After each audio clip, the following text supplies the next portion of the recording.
Donald Trump has a date in court once again. This time, he will face a judge in answer to his third indictment, which claims he helped lead efforts to overturn the 2020 election. And tonight, we have in-depth coverage of that indictment, and we have reaction from people in Southern California who still support the president or the former president, and members of Congress from here who were at the Capitol that day. We begin with KCAL News political reporter Tom Waite. He has more on the charges that Trump is facing.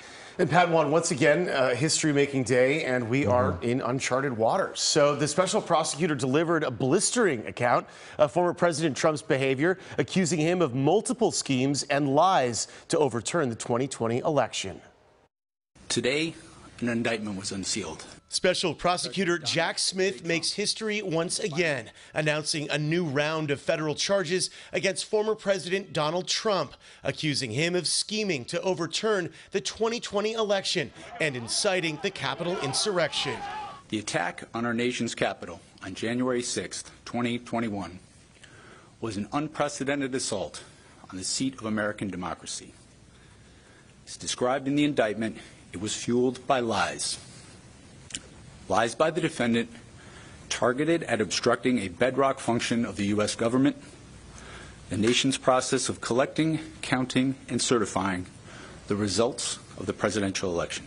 According to the indictment, for more than 2 months following the election, the defendant, Donald Trump, spread lies that there was fraud in the election and that he had actually won. These claims were false, and the defendant knew they were false. The 4 charges include conspiracy to defraud the United States, conspiracy to obstruct an official proceeding, obstruction of and attempt to obstruct an official proceeding, conspiracy against rights. The former president's newest attorney says Mr. Trump is being persecuted over protected political speech. It's basically a regurgitation of the J6 committee report, but our focus is on the fact that this is an attack on free speech and political advocacy.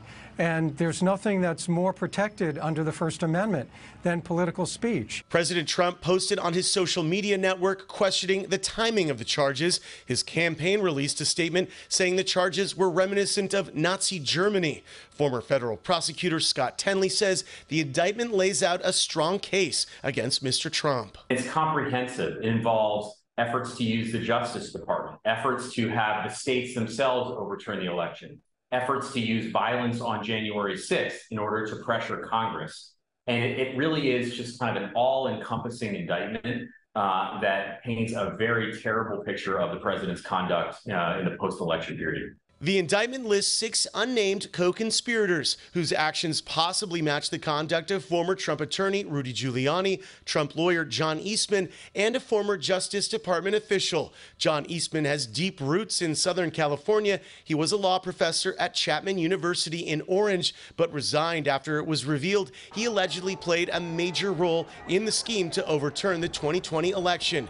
It has been widely reported Eastman is co-conspirator number 2. The indictment claims that was the person who devised and attempted to implement a strategy to leverage the vice president's ceremonial role overseeing the certification proceeding to obstruct the certification of the presidential election. We could certainly see a superseding indictment where some or all of these co-conspirators are added as defendants alongside President Trump.